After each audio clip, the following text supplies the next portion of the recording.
right, for more on our quarterly employment survey, we now speak to PwC Economist Xhanti Payi, who joins us now. Thank you very much, Xhanti, for joining us. So we see South Africa losing jobs in critical areas such as the mining sector. Talk to us about this, as we know, of course, that there are discussions around retrenchments in the mining sector.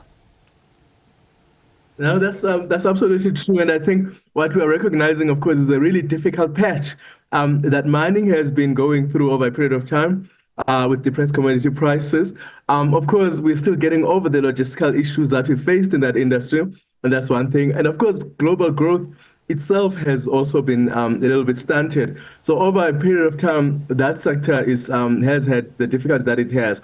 But of course, we see that in other sectors, the first quarter is usually very difficult. So we see those jobs, for example, in the trade sector that have been lost. That follows, of course, what would have been a boom time during the December time. So the numbers are mixed, but they really represent what you usually see in the first quarter of every year. Yeah. And certainly some of the difficulties that we are facing in the mining sector and other sectors, given that period of time.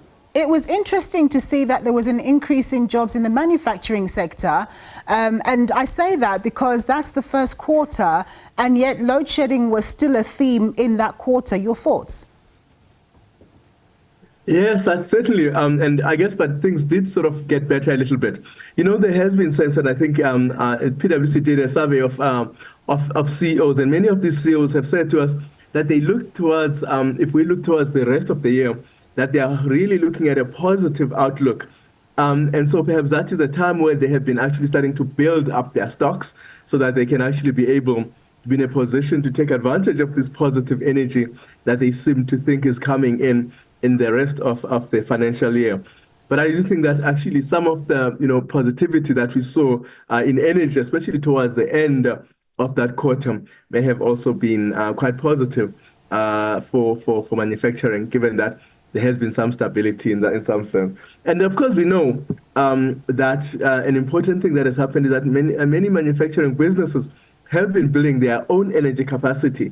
And that building of own energy capacity also has allowed them to be able to actually start to pick up in terms of manufacturing and output. Yeah, so in the first quarter, salaries decreased by about 6.7 billion rand in areas like trade, manufacturing, construction, mining and business services. Surely this is a negative thing. Does it speak to a stagnant economy?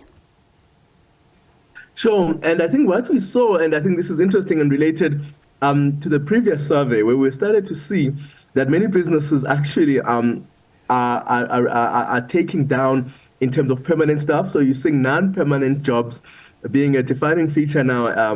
Work is really precarious, but we also know that, and that means that, of course, there's less hours and therefore less wages that people are taking in.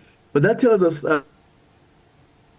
still at a very poor place. So you're not seeing the growth, but you are seeing the reduction in hours and therefore wages, or at least in terms of the working conditions. So many businesses have been very careful in terms of looking at this period. And the uncertainty that we've seen in business confidence is telling us that you would have seen the kind of situation that we are looking at now in terms of wages, because businesses have been just adjusting the time and the permanence of employment as they try and look through the first and the second quarter in particular, given, of course, that many businesses were worried about elections and other global and political issues. Yes, I'd ask you more questions around that, but we've run out of time. Thank you so much, Xhanti Payi. He's an economist at PwC.